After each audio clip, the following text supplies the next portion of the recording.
compartir la pantalla. Vamos a hablar de electro. Yo ahorita tengo una cosa muy importante que hacer, entonces vamos a tener una hora larguita de clase, pero vamos a hacer que nos rinda lo que más se pueda y quizás ya miraremos la otra semana cómo podemos recuperar una horita más de las que nos quede faltando de hoy. Vamos a hablar de electro entonces. Ustedes saben que cuando uno habla de electro, habla del registro gráfico de los potenciales eléctricos del corazón. Eso lo habíamos hablado, que nosotros teníamos varios tipos de células. Unas células tipo P que tienen una función de marcapaso, que son las que están en el nodo sinusal y en el aurículo ventricular. Unas células transicionales, que es una estructura intermedia entre las células P y las de Purkinje, que están en el nodo sinoauricular, en el aurículo ventricular, en el haz de His, que sirven también como las vías internodales, como células de conducción, pero que no son células que producen impulso. Las células de Purkinje y las células del miocardio, que son los miocardiocitos, que son células básicamente contráctiles. Esto lo habíamos visto en la clase pasada, entonces por eso lo estoy pasando muy rápido, porque se supone que eso ya estaba listo, que nosotros teníamos... Bro, no está compartiendo nada.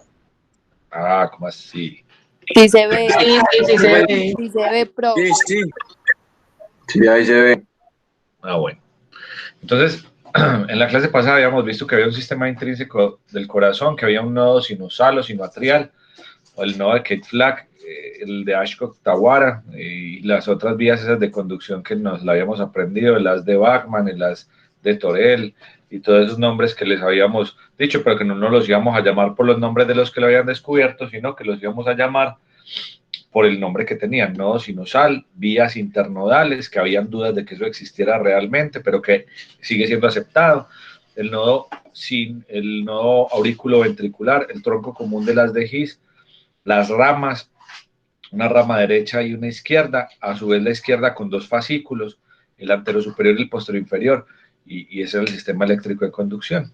Básicamente de esta manera estaba, como yo les decía, tenían unos nombres que les daban, pues, pero que no nos preocupa mucho su nombre. Esto es una cosa muy importante, y es que las células están en un umbral de reposo, y están en reposo a menos 90 milivoltios, y cuando hay un estímulo, rápidamente se abren los canales de sodio, es la fase 0, y cuando los canales de sodio se abren rápidamente hay una hiperpolarización al interior de la célula, y luego hay un periodo de meseta que tiene que ver también con la entrada, con la salida de potasio y la entrada de calcio, para luego haber repolarización.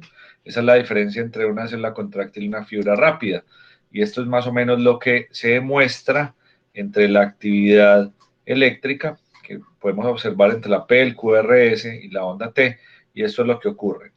Cuando hay una despolarización porque hay una apertura rápida de los canales de sodio, voltaje dependientes, es la fase 0. En la fase 1 es una fase de meseta que depende del calcio, y una fase en la cual, de nuevo, hay entrada de potasio, salida de sodio y la repolarización completa. Entonces esta es la meseta que explica el fenómeno del potencial de acción, y acá está mucho mejor descrita. Finalmente es una entrada rápida de sodio, la meseta es dependiente de calcio, al final tiene que ver con potasio, con salida de potasio, y por supuesto el reposo. Eso es muy, muy importante recordarlo, y ese es el potencial de acción transmembrana.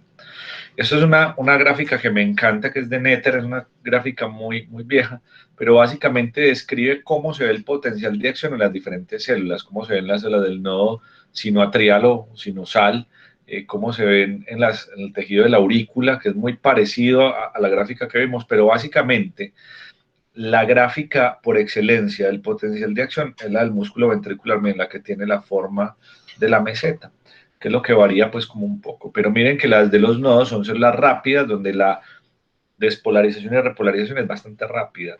Y obviamente esta es la representación eléctrica de ese electrocardiograma.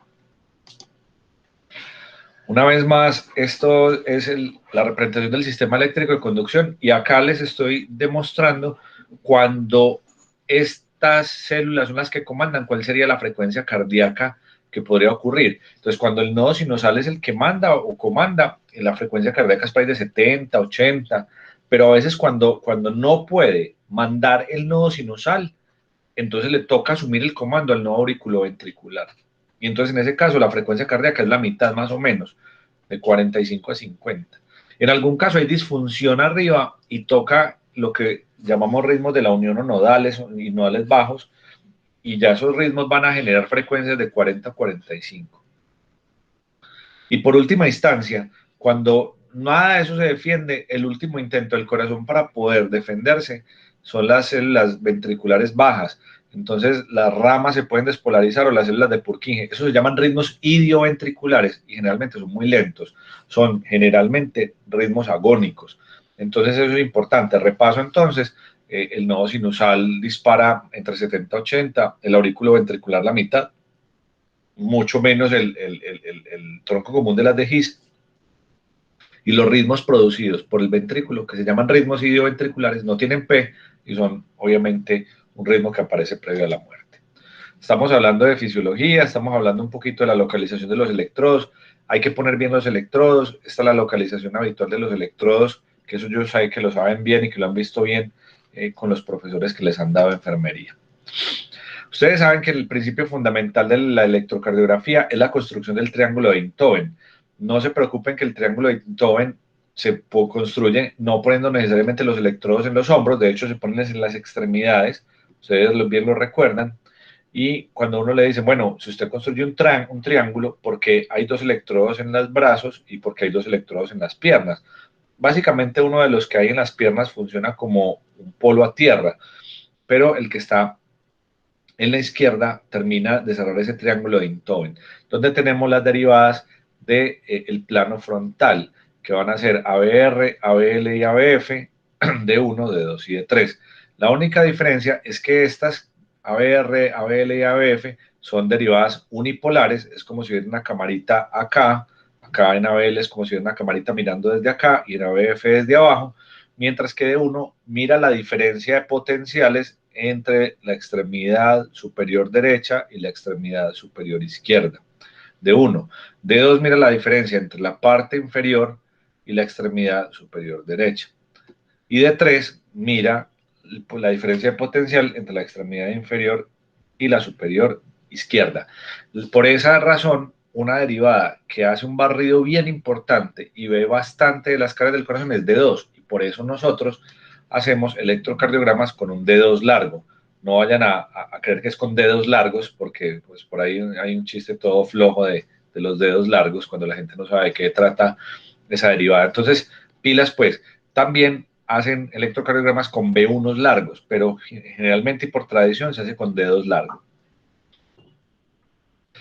Esto tiene una cosa que se llama el eje exoaxial, que son los grados a los cuales más o menos se encuentra. Cuando aprendamos lo del eje se los voy a enseñar con todo detalle, pero esta es la representación del sistema exoaxial, que pues no es muy difícil de aprender, más o menos esta es la representación, 0 y 180 a 90, sabiendo que el eje normal está entre menos 30 y más 110, no está justo en 90, el eje normal es entre menos 30 y más 110. Como van a ver ahorita, el eje es la sumatoria de las fuerzas que le muestra a uno más o menos cuál es la orientación del corazón, si hay crecimiento de cavidad, si hay bloqueos o trastornos de la conducción.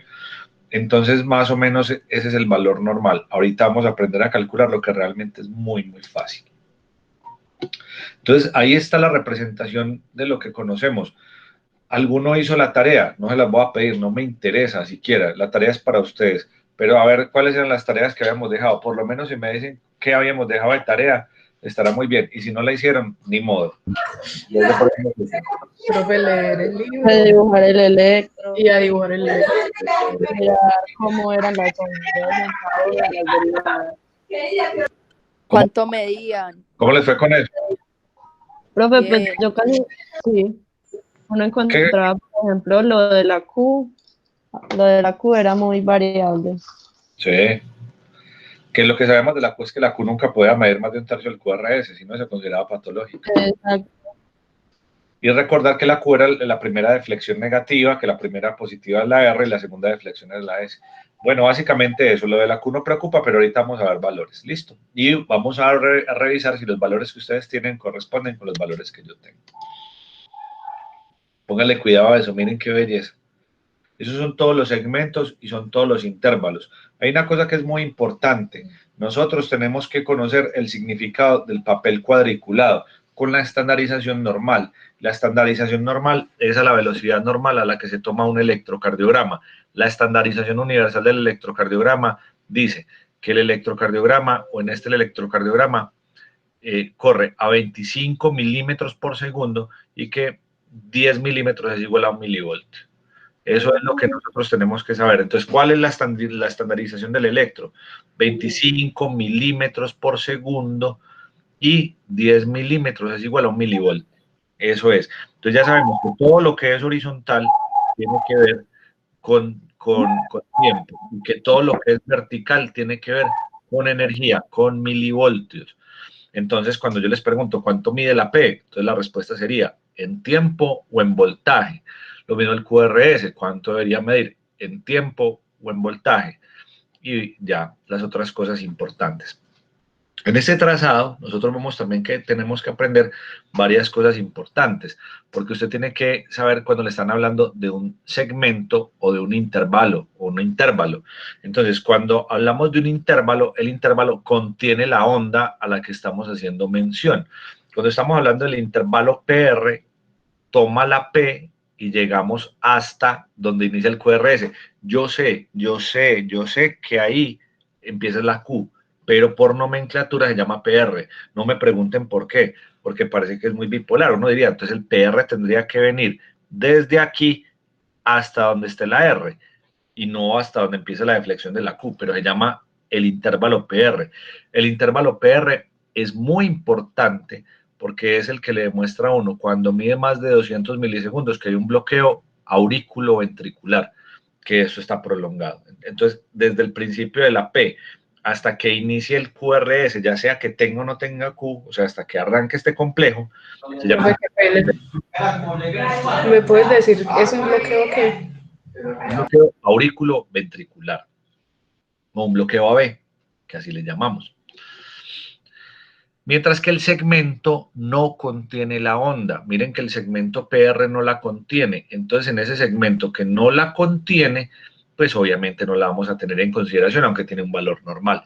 Importante, uno sabe que los PRs cortos se asocian con síndromes de preexcitación. Significa que hay una vía accesoria que traslada. Las vamos a revisar más adelante. Se llama el síndrome de Longanon-Levine y el síndrome de Wall-Parkinson-White, que tienen o cursan con PRs cortos, pero me refiero a segmentos PR cortos, no a intervalos PR cortos, que por supuesto y por definición también va a ser corto si el segmento se acorta, sin ninguna duda. Tenemos entonces el QRS, ¿cierto? Que viene desde el inicio, como quiera que sea la onda, hasta este punto. Perdón, y generalmente mide menos de 120 milisegundos, o sea, menos de 3 cuadritos. Las ondas que ustedes ya conocen con la nomenclatura que ya conocen. Luego hay algunos otros importantes. Uno de los que más les va a servir es el intervalo QT. El intervalo QT viene desde el inicio del QRS en este caso hasta el final de la onda T. El intervalo QT es muy importante porque cuando tenemos alteraciones del magnesio o cuando hay intoxicación con algunos fármacos, el QT se prolonga y nos toca hacer una cosa que se llama el QT corregido. Entonces el intervalo inicia del QRS hasta el final, mientras que el intervalo arranca desde el final del QRS hasta el final de la T. Ese es el intervalo QT, este es el intervalo QT y este es el ST. Es muy importante también del ST, hay una consideración que tienen que tener, y es que cuando uno mira el síndrome coronario agudo, lo miramos en el segmento ST, el segmento ST desde el final del QRS hasta el inicio de la T. Cuando eso se eleva, cuando está por encima de la línea de base, es probablemente donde nosotros buscamos infartos. El el intervalo ST tiene poca importancia, no lo solemos utilizar. El intervalo QT ya les dije que tenía una importancia muy grande, y hay un intervalo QT que es desde este inicio hasta el inicio de la T, que tampoco tiene mucho interés. Entonces, repaso muy importante. Uno se tiene que saber los segmentos y se tiene que saber los intervalos. que los segmentos no contienen la onda, que el intervalo sí contiene la onda, que los que nos preocupan van a ser inicialmente a la izquierda el intervalo PR, que nos va a ser muy útil para pensar en la posibilidad de bloqueos aurículo-ventriculares, que el segmento PR nos sirve para predecir cuando está muy cortico lo que llamamos síndromes de preexcitación.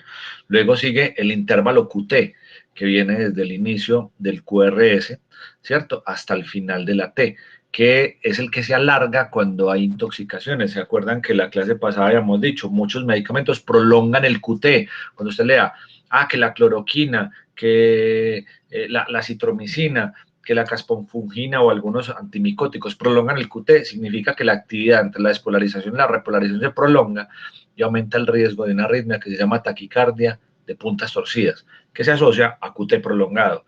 Y también se asocia con un trastorno de un electrolito que es el magnesio. Los pacientes con hipomagnesemia prolongan el QT. Entonces, por eso uno lo sabe. Luego miramos el ST. El intervalo ST poco nada sirve. Obviamente hay que definir y saber desde dónde hasta dónde va, pero el segmento ST quizás sea lo más importante de este caso, porque con esto definimos cuando hay elevación del segmento ST o depresión del segmento ST, una de las causas principales es la enfermedad coronaria.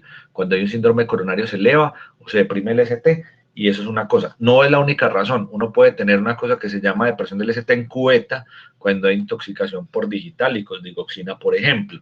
O uno podría tener elevación del ST en una pericarditis.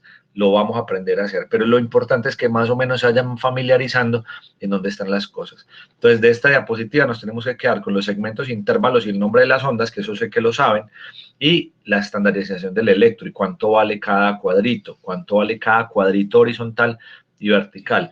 Repaso entonces, sabemos que cada cuadrito horizontal es 0.04 segundos y que cada cuadrito hacia arriba es 0.1 milivoltios. Cosas que uno se tiene que saber, esto no tiene lugar a ninguna discusión. La interpretación del electro tiene varios aspectos fundamentales. Hay algunos que les gusta una secuencia u otra. Vamos a tener vamos a ver primero ritmo, frecuencia cardíaca, onda P, el intervalo PR, el intervalo o el complejo QRS. Luego vamos a hablar del complejo QRS, vamos a hablar del segmento ST, de la onda T, de la onda U, del QT y del eje eléctrico. El eje muchos lo ponen más adelante. Yo voy a dejar el eje para un poquito después, pero voy a arrancar. Hoy vamos a ver ritmo, frecuencia y onda P. Si alcanzamos a ver esto, la clase que sigue, vamos a ver intervalo PR, intervalo QRS con complejo QRS, segmento ST. No, mentiras, el segmento ST lo voy a dejar una clase aparte que va a ser para una clase de infarto, de síndrome coronario. Entonces vemos onda T y onda U. Y con eso nos quedarían faltando dos, que sería ST, intervalo QT y eje eléctrico. Y vamos con electro el pelo. Vamos a ver cómo nos va entonces. Este es un electrocardiograma. Entonces, cuando usted arranca a mirar un electrocardiograma, uno mira un montón de cosas. Algunos le sacan un montón de cosas. Vamos a ver qué sacan estas vainas. Esto que saca acá, que es X1, 0,5 a 150 Hz, es un asunto técnico que tiene que ver con la tasa de refresco o que tiene que ver con la posibilidad de los canales y la forma en la que él tiene la posibilidad de tomar la imagen y pasarla al papel, pero básicamente esas son cosas que no modificamos nosotros. Nosotros sí tenemos que ver la estandarización. ¿Y cómo veo la estandarización? Acá está, 25 milímetros por segundo. Y este cosito me muestra que 10 milímetros es igual a 1 milivoltio. Entonces, esa es la estandarización. Luego verificamos las derivadas. Esta es de 1, esta es de 2, esta es de 3, ABR, ABL, ABF, B1, B2, B3, B4, B5 y B6. O sea que están todas y todas tienen registro, no hay ninguna que esté plana.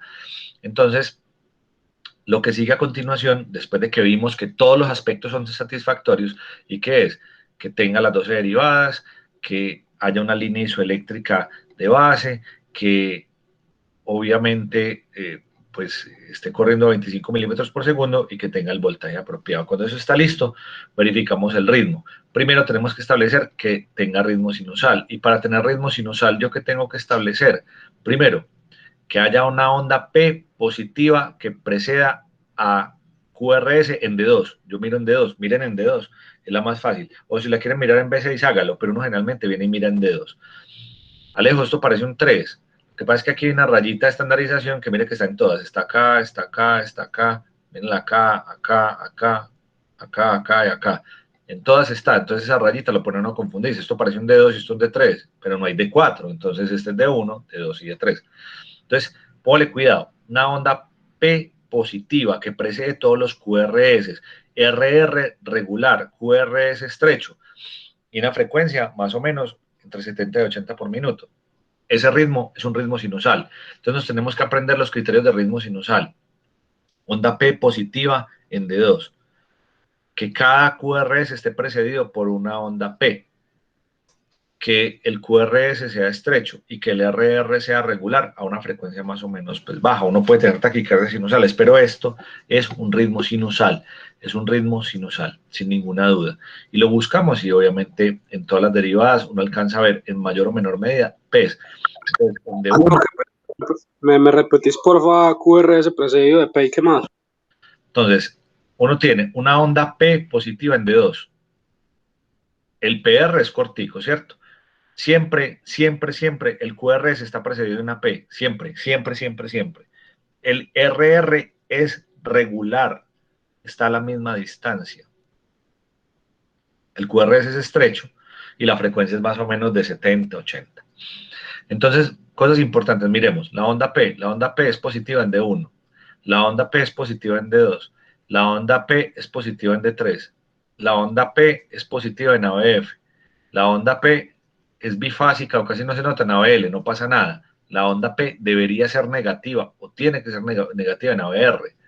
Entonces, por eso, cuando usted va a mirar si los cables se los pusieron bien puestos y no invirtieron las de la mano, usted se da cuenta que si ABR es positivo, entonces esos cables están mal puestos. ABR siempre tiene que salir negativa, excepto en quien tenga pues un situs inversus completo, pero en las personas normalmente sale negativo. Entonces, miren que la P es negativa, el QRS es negativo y la onda T es negativa. Es como si hubieran invertido todo el electro.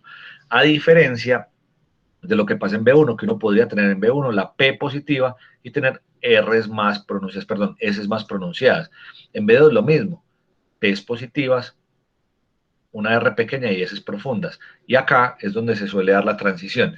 La transición es donde el QRS mide igual, o sea, la R y la S son más o menos igualitas, la zona de transición. Y eso le llama a uno adecuada progresión del QRS. Ya lo veremos. Entonces, eso es un ritmo sinusal. Acá hay un ritmo sinusal, es un electro completamente normal. Entonces, repaso, ¿cuáles son los criterios de ritmo sinusal? Criterios de ritmo sinusal. Onda P Onda positiva P, de QRS precedido de P, QRS estrecho, RR regular y frecuencia de 70-80. Listo, entonces alguien me diría, o sea que si el QRS entonces no es estrecho, entonces no es sinusal, puede que sí, pero entonces ya uno empieza a ver que hay alteraciones del ritmo, que ya no es un ritmo sinusal normal, que si el QRS es ancho, ya puede ser una alteración. Entonces, si lo que queremos nosotros es construir como un pastelito de electrocardiograma, entonces vamos a construir un pastelito con los criterios de ritmo sinusal. Entonces, ¿cuál es uno de los más importantes? Pues arranquemos con el primero. Entonces, recuerden, de ritmo sinusal, el primer criterio es que la onda P sea positiva en D2. Listo. La frecuencia cardíaca debería estar más o menos entre 60 y 100. Yo sé que más puede ser una taquicardia sinusal, pero estamos hablando de un ritmo sinusal, o sea, sin taquicardia. ¿Qué otra cosa? Que el RR debe ser regular, o sea, no debería estar variable entre uno y el otro. Que la onda P siempre esté seguida o esté precediendo el QRS. Que ese PR, el intervalo PR, no sea nunca mayor, en general, de 5 cuadritos de 200 milisegundos. Algunos dicen que de 3. Entonces, básicamente sería una frecuencia cardíaca de 60 a 100, un intervalo de RR constante, una onda P positiva en D2 y negativa en ABR, y una onda P que debe estar precediendo cada QRS con un intervalo del PR que no debe ser mayor de 200 milisegundos. Ya es bastante, algunos es menos. ¿Listo? Leo, una pregunta. Hola. Cuando vos decís que el cuadrito en el segmento PR no debe ser mayor a 5, ¿desde qué lugar lo tomamos? ¿Desde que se termina la onda P o desde que inicia? Desde el principio, porque acuérdate que es el intervalo. Entonces, si desde el principio de la P hasta que inicie o la Q o la R, hay más de 5 cuadritos de esos, más de 5 milímetros, eso está bloqueado. Ahí hay un bloqueo auriculoventricular. Y el origen de ese ritmo es la P, sí, pero hay un trastorno en la conducción. Eso ya se considera un asunto anormal. Eso ya no es sinusal, ya no, entonces ya uno diría, eso está arrítmico. Ahí hay un bloqueo de primer grado, o de segundo grado, o de tercer grado, ya lo veremos, pero ya no es normal. Entonces, quedaron claros los elementos para decir que es un ritmo sinusal y que no es un ritmo sinusal. Entonces, espero que eso haya quedado claro y lo vamos a ver con electros. La frecuencia cardíaca. Tomar frecuencia cardíaca suele ser un asunto que a mucha gente le complica la vida.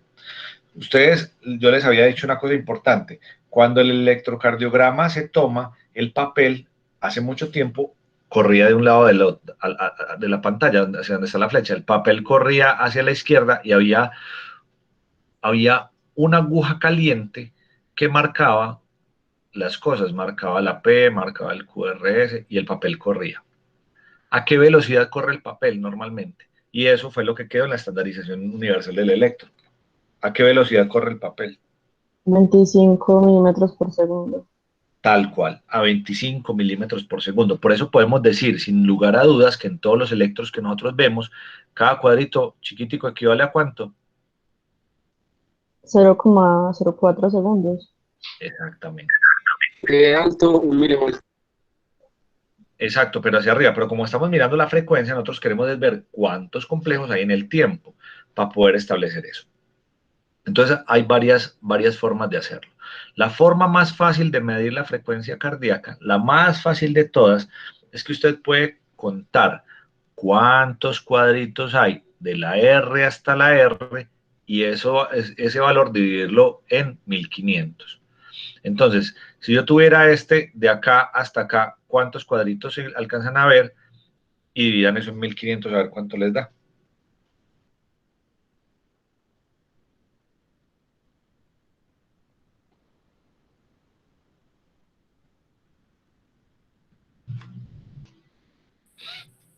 Esa es la primera fórmula. Hay una fórmula que es muy fácil, que nos hemos aprendido en el tiempo, que tiene que ver cuando la puntica de la R coincide con los cuadritos más oscuros. Entonces, póngale cuidado. Si una R estuviera acá y otra R estaría acá, la frecuencia sería de 300. Si una R estuviera acá y la otra R estuviera acá, sería de 150. Si una R está acá y la otra está acá, sería de 100. Si hay una R acá y otra R acá, 75. Si hay una R acá y una R acá, sería de 60. Y si hay una R acá y otra R acá, sería de 50. Vamos a ver si con la división nos da. De acá hasta acá, ¿cuántos cuadritos pequeños hay? ¿Cuántos hay? 5. Ok, 5, 1500 dividido 5, ¿cuánto da? 300, Ah, excelente. Desde acá hasta acá, ¿cuántos cuadritos hay? 10, 10, ok. 1500 dividido 10, ¿cuánto da? 150, Ah, excelente, o sea que sí funciona. Y desde acá hasta acá, ¿cuántos cuadritos hay? 15. Hay 15. 15, 1500 dividido 15, ¿cuánto da? 100, 100. Listo. Así de fácil es. Entonces, cuando ustedes quieran mirar la frecuencia cardíaca, uno lo único que hace es o sumar cuántos cuadritos hay de R a R y dividirlos en 1500, o mirar si coincide. En algunos casos coincide, en algunos casos no coincide. Pero si usted aprende, sabe que la frecuencia cardíaca de este sujeto es de aproximadamente, tiene entre 75 y 100, si está por acá, da más o menos 84, 85. Uno no tiene que saber exactamente cuánto es la frecuencia, lo que es que no está taquicárdico, está normal, y uno se empieza a dar cuenta de eso, ¿sí o qué? Entonces uno sabe que todo el mundo debería tener al menos entre R y R una diferencia de 3 cuadritos o más. Si ya tiene menos de 3 cuadritos, está taquicárdico. Y uno dice, uy, este man sabe mucho de electro, ¿no? Uno ya empieza a darse cuenta. Y el que tenga una diferencia, o que esté, acá da 300, 150, el que tenga una diferencia de menos de 2 cuadritos ya tiene una taquicardia que para la CLS hay que ponerle cuidado, o sea que tiene más de 150, que es el número mágico. Ustedes se tienen que aprender los números mágicos de la CLS, que es el 50. 50 o menos de frecuencia cardíaca es una bradicardia grave, 150 o más es una taquicardia grave y hay que pararle bolas porque se puede complicar. Listo, hasta ahora, ¿cómo vamos? Bien, profe.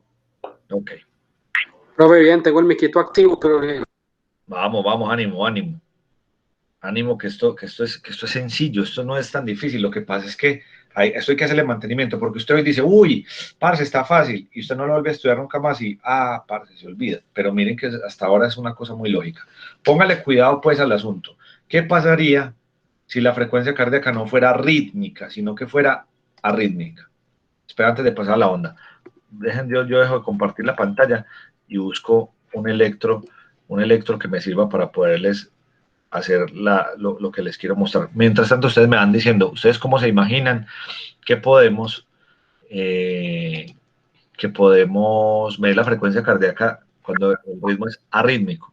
Profe, Profe, yo lo que pensé, pasa es que es irregular. profe, yo pensaría que se debe medir con la onda RR más estrecha y Pero, considerarlo, o sea, Profe, considerar, pero negro, pero si la haces con la más estrecha, no sería la frecuencia cardíaca máxima la que va a la arritmia, pero no sería la frecuencia cardíaca apropiada, porque recuerda que uno lo que tiene o lo que quiere saber es la frecuencia cardíaca a la que va, ¿cierto? A la frecuencia cardíaca a la dividirlo en 300, los cuadros grandes que hay entre una R y otra R. Lo que pasa, yo les quiero mostrar un electro, estoy buscando una fibrilación auricular y esta está muy buena. Lo que pasa es que no tiene una buena cuadrícula. Voy a buscar una fibrilación auricular que tenga una buena cuadrícula para poderles mostrar lo que yo les quiero mostrar y para que podamos llevar a cabo la discusión. Pero necesito uno que tenga buena cuadrícula para que ustedes desde lejos puedan ver y tengan la posibilidad de sacar la frecuencia cardíaca. Acá hay unos muy buenos. A ver. Espérame, yo busco una FA, que estoy seguro que por acá tengo una que tengo cualquier cantidad de electros para poderles mostrar.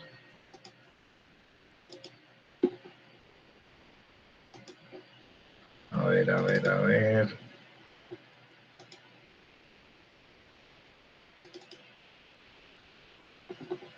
Uh -uh.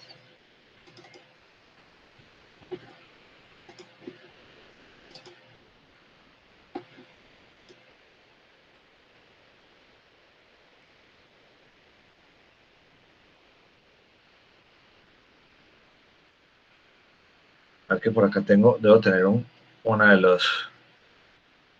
ya loca, buenísimo. Está muy bueno. Mira, yo lo agrego a la presentación que les estaba mostrando.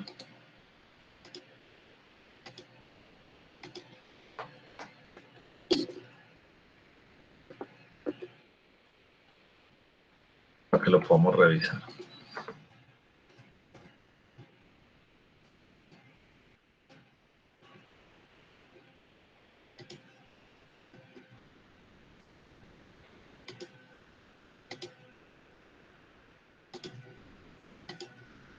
¿Están viendo la pantalla otra vez? sí, profe. Si ustedes observan acá, en estos trazados largos, ¿qué característica tiene ese trazado largo? Yo les preguntaría, ¿eso cumple de ritmo sinusal o no? ¿Y por qué? Cuéntenme, a ver. Profe, ¿puedes ampliar la presentación, por favor? Gracias.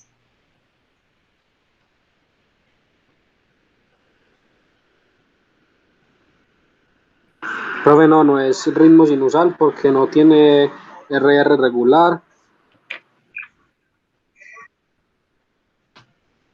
No sabemos la frecuencia en este momento porque, bueno, la vamos a aprender a tomar, pero me imagino que no debe estar entre 70 y 80 porque está un poco taquicárdico. Está como en 150. Exacto. La frecuencia cardíaca es una frecuencia cardíaca muy rápida. Entonces, como es una frecuencia cardíaca muy rápida, pero entonces a veces es muy rápida por acá, sí o qué, pero miren que por acá no tanto, pero en general es rápida. ¿Sí o qué? Entonces, una cosa importante. Yo le quiero sacar la frecuencia cardíaca, pero si yo les digo, la frecuencia cardíaca todo el tiempo es lo que hay de acá hasta acá, que es un poquito menos de 150. La verdad es que no, porque miren que acá está muy separada. Entonces, ¿cuál sería una forma lógica que ustedes piensen que sea una forma lógica y justa de medir una frecuencia cardíaca con una arritmia? Y que no será precisa, muchachos, no hay una forma precisa, porque de todas maneras está muy arrítmico, ¿cierto? Pero será más o menos una forma aproximada de podernos acercar a esto.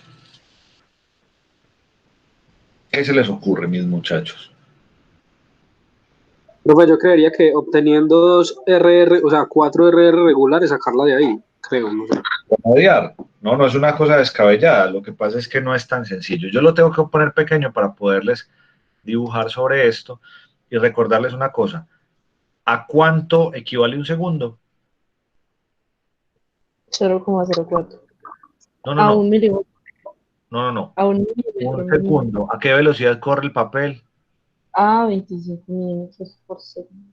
A 25 milímetros por segundo. Entonces, si eso es cierto, 25 milímetros por segundo, entonces voy a hacer algo. Voy a hacer algo que para que podamos hacer esto mucho más sencillo y poderles enseñar. Entonces, para que eso funcione, tengo que volver esto mucho más grande,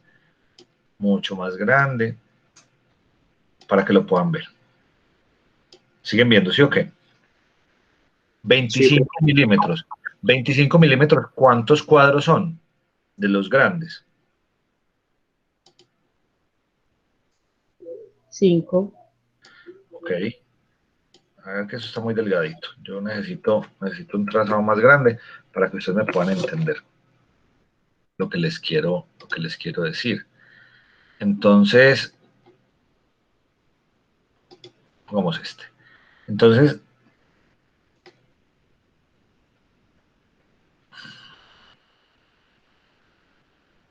¿cuánto hay hasta acá en tiempo? 25, no, ¿Cuánto profe, un segundo. hay en ese lugar? Hay un segundo. Perfecto, muy bien. Entonces, desde acá,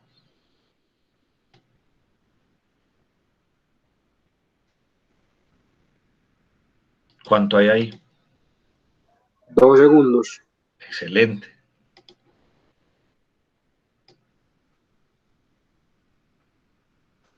¿Allí cuánto hay? 3 segundos. 3 segundos.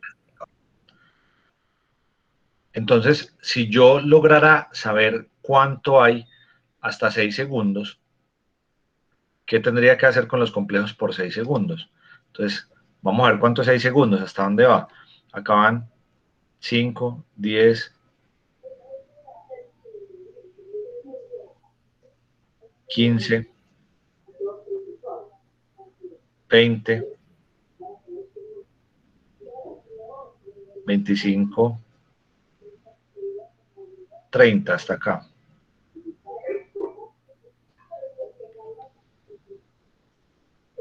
¿Esto a cuánto equivale, a cuánto porcentaje equivale de un minuto? 6 segundos, ¿cuánto es de un minuto? Pero el 10%. Es la décima parte. Muy bien, entonces, si es la décima parte, entonces yo por cuánto debería multiplicar los que hay acá para obtener una frecuencia cardíaca promedio.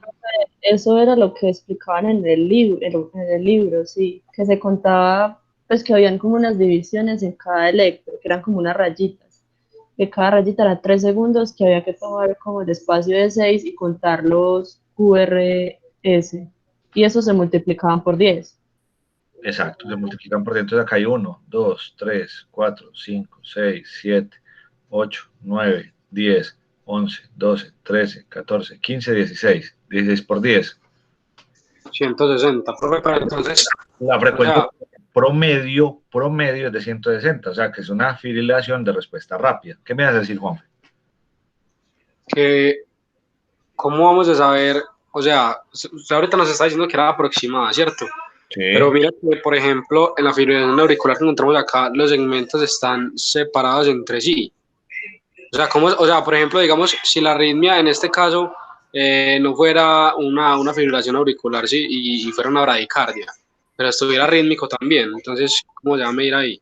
Igual, vamos a buscarla. Busquemos un bloqueo. Listo, un bloqueo AB de segundo grado móvil 2. Hagámoslo, para que eso lo podamos hacer. Que yo voy a bajar esta que me sirve para poder en otras circunstancias hacerlo. Entonces, déjame, yo voy a buscar un bloqueo AB y te muestro. Lo hacemos con un bloqueo AB, claro que sí, no hay ningún problema. Y te vas a dar cuenta que te va a sacar una frecuencia promedio también, que vuelvo y te insisto, la frecuencia promedio es precisamente más o menos un promedio de lo que va a ir de frecuencia, no la frecuencia exacta porque es imposible saberlo cuando alguien está muy arrítmico. Vamos a ver si tengo, bueno, no hay. Esperen, yo saco acá un bloqueo de segundo grado tipo 2.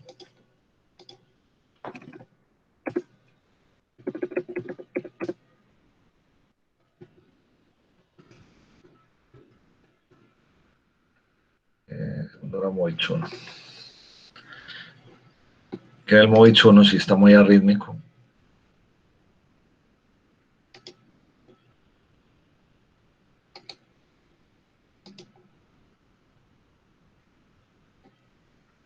Muy bien.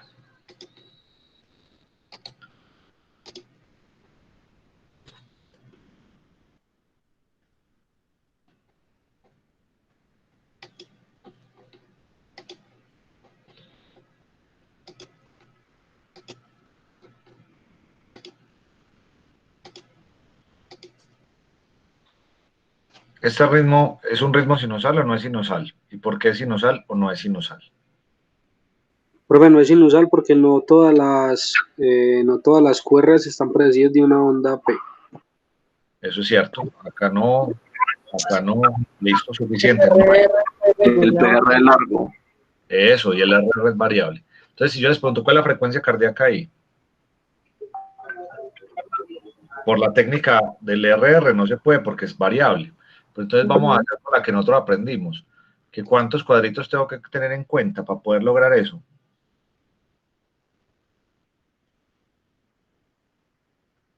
Treinta, según eso.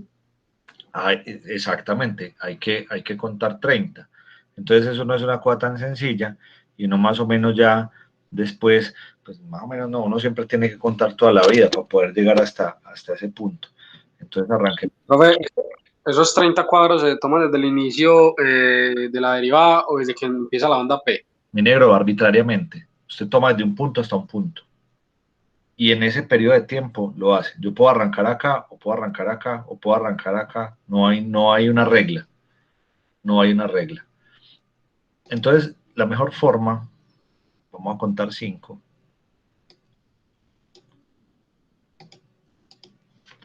Es que la rayita es muy chiquita, hombre. No, se me olvidó cómo es que es ese más grande. Profe, dele control más y verá que se vuelve más grande.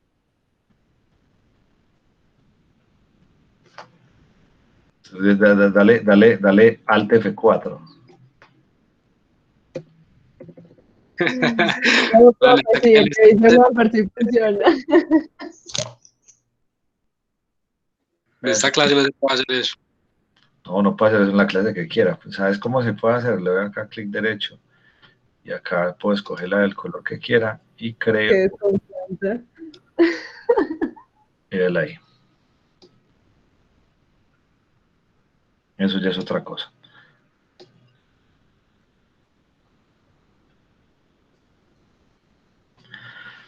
Eso es bien difícil de verlos acá porque este fondo no es tan facilito. 2, 3, 5. Y yo podría coger de este Ah, se me perdió. Bueno, Control J. ¿qué es control J? No, para que lo vuelva a rayita, profe. Control Z. Es control Z. Control Z, control Z. Entonces, habría que hacer cuántos de esos.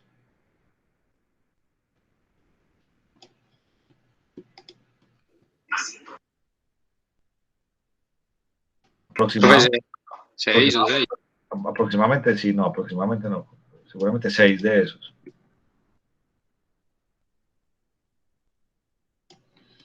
Esa fue la forma más fácil que se me ocurrió con un trazado que no se ve tan bonito. ¿Cuántos complejos hay allí? Tiene 60, profe, de cardíaca según eso. En promedio, Ajá. un poco menos, ¿cierto? Pues la frecuencia va más o menos en 60. Pero yo podría correr la rayita desde acá, por ejemplo, y no tenerlo en cuenta, y me daría en promedio 50. Eso va entre 50 y 60. Pero en ninguna parte en la que tú lo pongas te va a dar más de 6, ni te va a dar menos de 5. ¿Sí me entienden el concepto? Sí, profe, ahora sí, claro.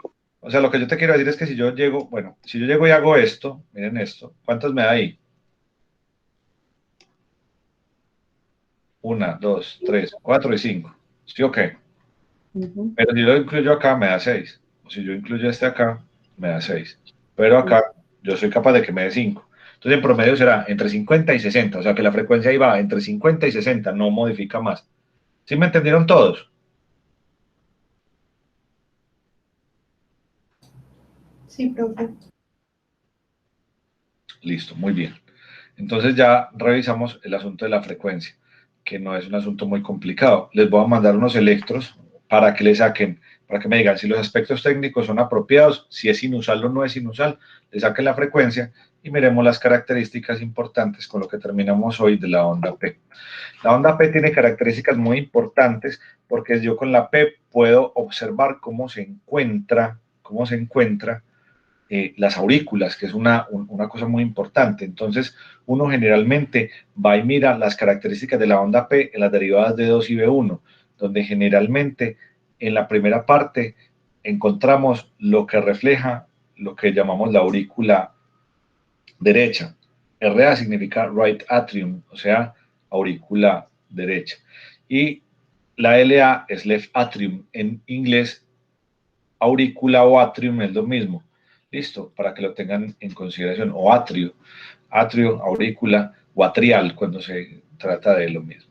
Entonces hay una consideración importante y es que cuando uno tiene cambios en las ondas P, en algunas de las derivadas, cuando uno empieza a ver que hay crecimiento auricular por patrones de sobrecarga o mellamiento, uno puede ver cosas que son más o menos anormales.